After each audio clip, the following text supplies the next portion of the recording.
Hello दोस्तों, कैसे हो? आई होप आप लोग बढ़िया होंगे। दोस्तों देखिए, हम आज आ गए एक नया दौर के साथ। दोस्तों देखिए, मेरे पास एक बुक है जिससे कि ये आप देख रहे होंगे सिपाही भर्ती परीक्षा, जो कि केंद्रीय चयन संसद से है, जो कि रुक्मणी का है। जब हमको बहुत अच्छा बुक लगा बिहार पुलिस के लिए, तो मैं तो बहुत दिन से पढ़ रहा हूँ, लेकिन मैंने सोचा कि क्यों नहीं थोड़ा आप लोगों का भी मदद किया जाए। इसीलिए मैंने आज सोचा कि हर रोज़ एक एक वीडियो यूट्यूब पर अपलोड करेंगे, ताकि उससे आप लोगों का भी थोड़ा मदद मिल सके, हेल्प हो सके। तो दोस्तों आज मैंने सोच लिया है हर वीडियो में आपको 10 से 15 क्वेश्चन को जो है ना सॉल्व करवाया जाएगा, जिसमें कि ऑब्जेक्टिव और सब्जेक्टिव शामिल रहेंगे। दोनों ऑब्जेक्टिव और सब्जेक्टिव दोनों एक ही साथ शामिल रहेंगे। दोस्तों चलिए हम लोग अपना जो है ना अपना अगला जो प्रोसेस स्टार्ट करते हैं। तो दोस्तों देखिए, ये टेस्ट सीरीज 1 है।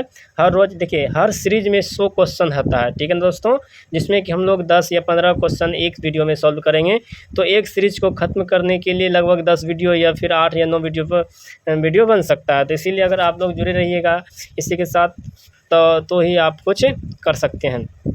अगर आप बिहार पुलिस की तैयारी कर रहे हैं तो सबसे पहली बात होता है एग्ज़ाम निकालना। आप लोग तैयारी कीजिए मन लगा के, उसके बाद एग्ज़ाम निकालिए, उसके बाद देखा जाएगा आगे के प्रोसेस।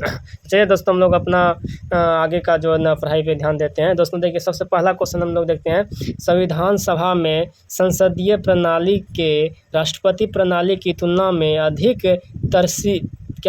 तरजीह अहमियत दी गई है। क्यों दी गई है?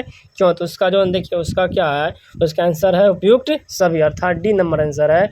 और ये डी नंबर आंसर मतलब ए बी सी तीनों का तीनों सही है। चलिए इसको देख लेते हैं। जैसे कि है, इसके संचालन का कुछ अनुभव था और सुस्थापित संस्थाओं को जारी रखने के अनेक लाभ थे, ठीक ना। बी में क्या है, संवत्या उन्हें ऐसी नियतकालीन कार्यपालिका पसंद थी जिसे हटाया ना जा सके। अब देखिए इसी नंबर क्या है, बहुवादी समाज तथा विविधताओं से भरपूर देश के सभी के हितों के लिए अनुकूल लन थी, ठीक है ना।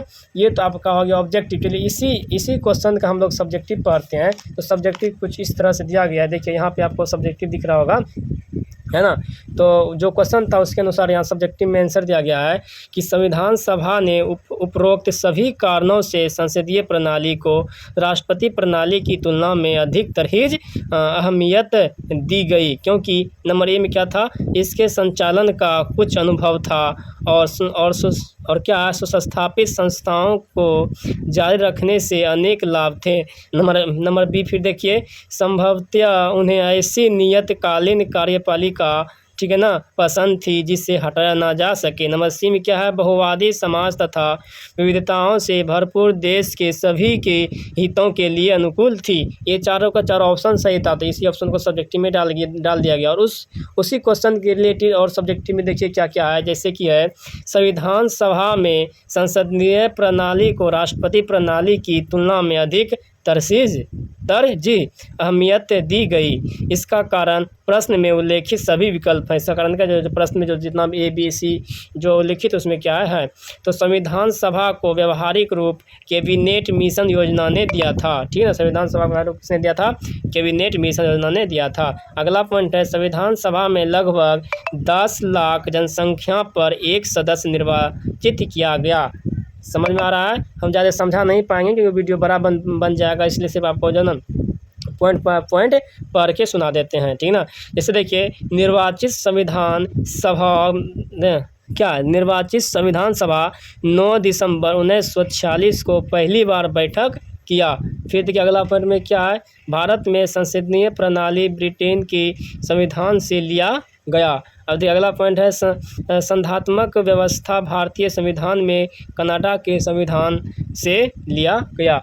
ये देखिए ये जो पूरा पॉइंट है ना, ये किसका है, क्वेश्चन नंबर 1 का सब्जेक्टिव हो गया। अब चलिए अब क्वेश्चन नंबर 2 देखते हैं। देख लीजिए यहाँ पे, इधर आपको देखने के लिए मिल जाएगा। क्वेश्चन नंबर 2 में क्या है, पाटलिपुत्र को किस शासक ने सर्वप्रथम अपनी राजधानी बनाया? तो चलिए दोस्तों, अब 2 नंबर का क्वेश्चन का हम सब्जेक्टिव देखिए। इसका पहले ऑब्जेक्टिव देख लेते हैं।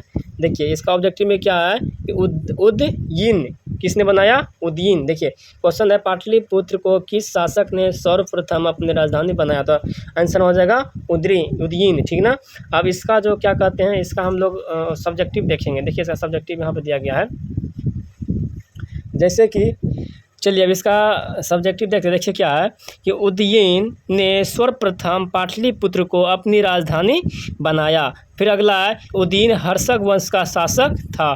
फिर अगला पॉइंट है हर्षक वंश की स्थापना बिंबिसार ने किया था। फिर अगला पॉइंट है हर्षक वंश को पितृहता वंश के नाम से भी जानते हैं। फिर अगला है कि हर्षक वंश का अंतिम शासक नागदशक था। फिर अगला है नागदशक की हत्या उसके आत्मा शिशुनाग ने कर दी और शिशुनाग वंश की स्थापना की। फिर देखिए अगला पॉइंट है कि मौर्य वंश का संस्थापक चंद्रगुप्त मौर्य था। फिर अगला पॉइंट है अशोक 261 ईस्वी पूर्व में कलिंग पर आक्रमण किया था। फिर अगला पॉइंट है कनिष्ठ कुषाण राजवंश का शासक था। फिर देखते हैं अगला पॉइंट है कनिष्ठ ने 78 ईस्वी में शक संवत को शुरू किया था। ये आपका आ गया नंबर 2 का सब्जेक्टिव में कुछ मेन पॉइंट्स हो गया, ठीक है। तो चलिए अब 3 नंबर का क्वेश्चन देखते हैं क्या कह रहा है। देखिए 3 नंबर क्वेश्चन में क्या है कि नालंदा विश्वविद्यालय किस लिए विश्व में प्रसिद्ध था। तो देखिए आंसर ऑब्जेक्टिव में आंसर है कि बौद्ध धर्म मतलब बौद्ध धर्म दर्शन के लिए, ठीक है ना। तो इसका सब्जेक्टिव इस क्वेश्चन का सब्जेक्टिव पढ़ते हैं कुछ इस तरह है। देखिए दोस्तों क्यों है कि नालंदा विश्वविद्यालय बौद्ध धर्म दर्शन के लिए विश्व भर में क्या था, प्रसिद्ध था।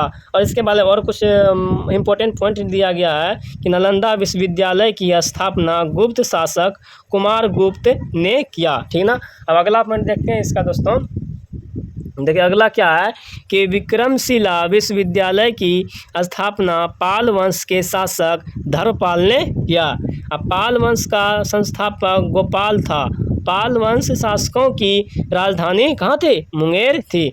अब देखिए अगला पॉइंट है देवपाल ने मुंगेर को राजधानी बनाया। देखिए अगला पॉइंट है कि तानानाथ के अनुसार गोपाल ने ओदंतपुरी का प्रसिद्ध विहार बनवाया था। फिर अगला पॉइंट है पाल वंश के शासक धर्मपाल को गुजराती कवि क्या है सोडठल ने उत्तरापथ का स्वामी कहा था।